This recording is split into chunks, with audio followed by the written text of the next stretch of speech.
alors, donc dans cette partie 6, on va s'occuper des mouvements du personnage. Et il y aura sûrement une partie 6.5, là on va s'occuper des touches d'entrée. Donc quand on appuie, ça produit une action.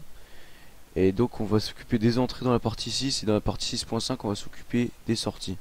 Donc les entrées c'est les sensors, et les sorties c'est les actuators. Voilà.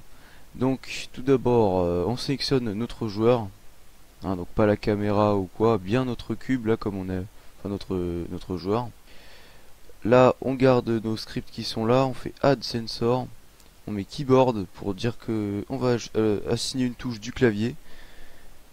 La key, on clique et on fait la touche du haut du clavier et on renomme ça, on met avant. Voilà, là on peut le minimiser. De toute façon, s'il y a besoin de modifier plus tard, hein, voilà, vous avez juste à cliquer pour développer la fenêtre. Hop, là, va falloir faire ça pour chaque touche, donc reculer. Et n'oubliez pas d'assigner aussi la touche. Donc moi, personnellement, j'utilise les touches directionnelles, hein, mais si vous préférez le poids, là ici, avancer, vous laissez avancer. Ça c'est pour que vous vous rappelez quand le menu est fermé que ça sera la touche qui avancera. Et là vous pouvez mettre la touche que vous voulez, hein. En cliquant là vous pouvez mettre A, vous pouvez mettre toutes les touches. Enfin bref. Donc on a fait avancer, reculer, on va mettre gauche, droite, sauter, courir.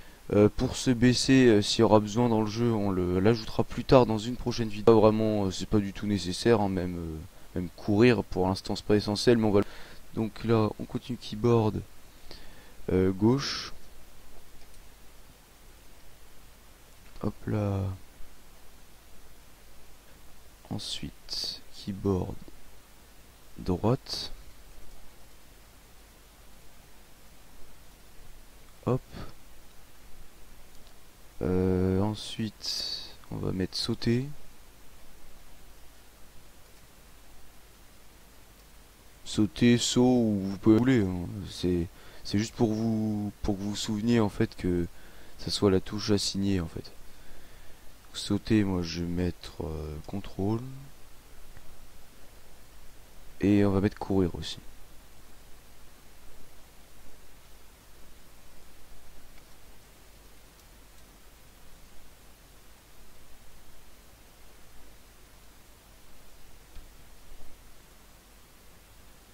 Et courir, je vais mettre mage.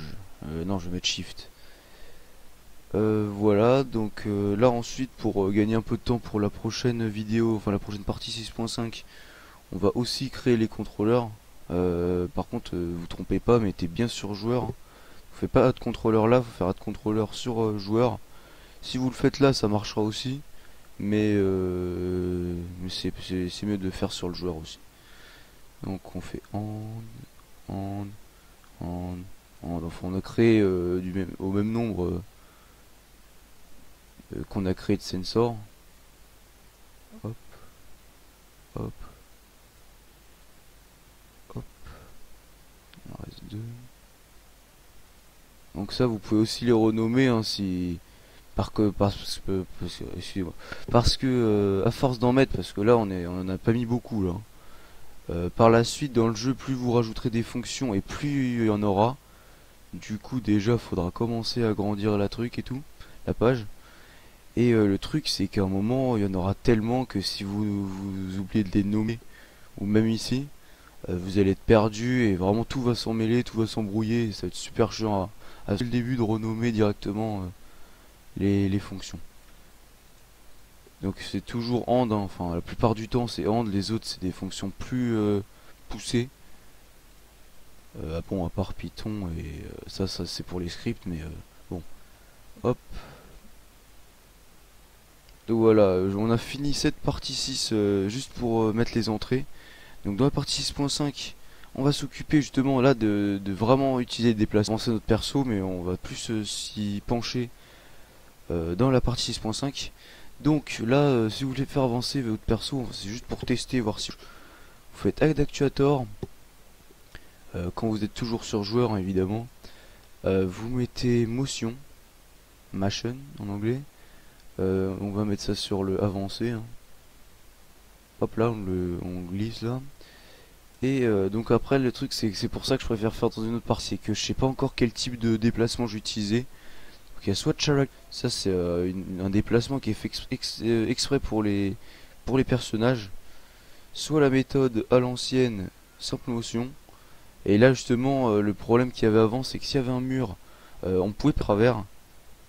Et il y a aussi Servo Control qui marche aussi. Du coup pour l'instant on va utiliser Character Motion juste pour que je vous montre vite fait comment ça a fonctionné, mais je vais faire des tests avant de vous mettre ça dans la partie 6.5. Donc là, verte c'est Y, donc vous pouvez voir que la direction de face, enfin la face de notre personnage c'est la flèche verte là. Donc après on a juste à regarder, la direction sera Y, comme vous pouvez le voir ici. Donc dans notre Y on met une valeur positive, normalement 5, je sais pas si ça va se voir. Ouais, donc il y a trop de puissance là. En plus, il a même pas avancé droit. Ah, c'est normal, c'est à cause de... Donc déjà on va diminuer, on va mettre 1. Et en fait, oui, en fonction de la rotation de la caméra, voilà. Donc là, en appuyant sur la flèche du haut, je peux avancer. Donc là, ça se voit pas bien. En plus, il y aura des modifications vraiment à faire sur la map, hein, mais pour l'instant là, c'était juste pour faire un petit décor vite fait. Dans une prochaine vidéo, on fera peut-être que la skybox suive notre tête, du coup qu'on puisse jamais toucher la skybox. Et donc voilà, donc là c'était pour vous montrer vite fait les déplacements. Vous voyez là voilà, on peut vraiment diriger partout, mais on va plus s'y pencher dans la partie 6.5. T'es accord pour vous faire cette partie 6 sur mon tutoriel comment faire un FPS dans cette série et celle-là, ou quoi. Voilà, c'était accord.